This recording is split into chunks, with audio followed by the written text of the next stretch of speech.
டேய் வழி விடுடா கொஞ்சம். டேய் இந்த பக்கம் கொஞ்சம் வழி விடுங்கடா. டேய் என்ன மௌனே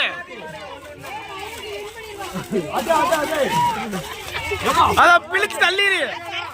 எக்கா கிழிச்சிரு அவ்வளோ. எக்கா அதுக்கு போட்டு ஆபரேஷன் பண்ணிட்டு இருக்க தெரியுதா உனக்கு?